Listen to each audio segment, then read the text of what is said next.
બંગાળની ચૂંટણી ભલે ભારતીય જનતા પાર્ટી જીતી ગઈ, પણ ટીએમસી જે મમતા દીદીની પાર્ટી છે અને જે પ્રચાર પ્રસાર કરવામાં આવ્યો હતો તેમાં સૌથી ચર્ચિત ચહેરો સયોની ઘોષ વિશે આજે વાત કરવી છે। કોણ છે આ સયોની ઘોષ, કેમ સોશિયલ મીડિયા સહિત દરેક જગ્યાએ આ નામ ચર્ચામાં આવ્યું છે તેની વાત આ વિડીયોમાં। નમસ્કાર, હું હંસિની અને તમે જોઈ રહ્યા છો નિર્ભય ન્યૂઝ। સયોની ઘોષનો જન્મ 27 જાન્યુઆરી 1993 ના રોજ પશ્ચિમ બંગાળના કલકત્તામાં થયો હતો। તે એક પરંપરાગત બંગાળી પરિવારમાં ઉછળી હતી। જો કે ફિલ્મ ઉદ્યોગ અને રાજકારણ બંનેમાં તેમના વ્યાપક પાયાના અનુભવે તેમને બંગાળના સૌથી કટ્ટર વ્યક્તિઓમાંના એક તરીકે સ્થાપિત કર્યા છે। સયોની 24 ફેબ્રુઆરી 2021 ના રોજ તૃણમૂલ કોંગ્રેસમાં જોડાઈ હતી। તે જ વર્ષે પાછળથી તેમને પશ્ચિમ બંગાળ વિધાનસભા ચૂંટણીના જે દક્ષિણ મત વિસ્તાર માટે પાર્ટીના ઉમેદવાર તરીકે જાહેર કરવામાં આવ્યા હતા। જો કે અંતે તેમને ભાજપના ઉમેદવારના હાથે હારનો સામનો કરવો પડ્યો હતો। જૂન 2021માં તેમને તૃણમૂલ કોંગ્રેસ યુવા પાંખના પ્રમુખ તરીકે નિયુક્ત કરવામાં આવ્યા હતા।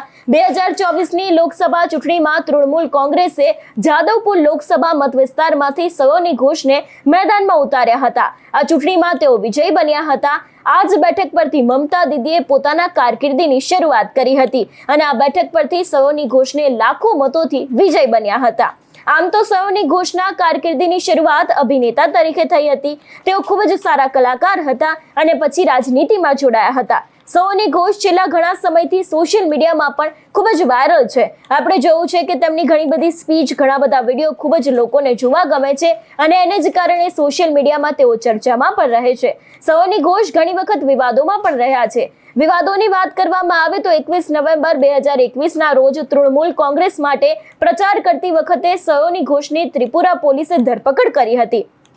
ત્રિપુરાના મુખ્યમંત્રીની હાજરીમાં ભારતીય જનતા પાર્ટીના સમર્થકોના મેળાવડા પર પોતાનું વાહન ચલાવવાનો પ્રયાસ કર્યાના આરોપ બાદ તેમના પર હત્યાનો પ્રયાસ, જૂથો વચ્ચે દુશ્મનાવટ ફેલાવવાનો આરોપ મૂકવામાં આવ્યો હતો।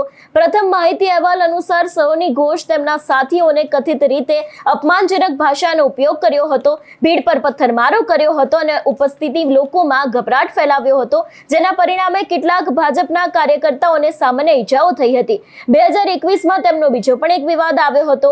2021માં સયોની ઘોષના ટ્વિટર એકાઉન્ટ પરથી ફેબ્રુઆરી 2015માં એક જૂનું ટ્વીટ ફરી સામે આવ્યું હતું ને વિવાદ ઉભો થયો હતો। આ પોસ્ટની અનેક વ્યક્તિઓ અને જૂથો દ્વારા અપમાનજનક તરીકે વ્યાપકપણે ટીકાઓ કરવામાં આવી હતી। ત્રિપુરાના ભૂતપૂર્વ રાજ્યપાલે કલકત્તામાં સયોની ઘોષ વિરુદ્ધ પોલીસ ફરિયાદ નોંધાવી હતી, જેમાં આરોપ લગાવવામાં આવ્યો હતો કે આ ટ્વીટ ધાર્મિક લાગણીઓને ઠેસ પહોંચાડે છે।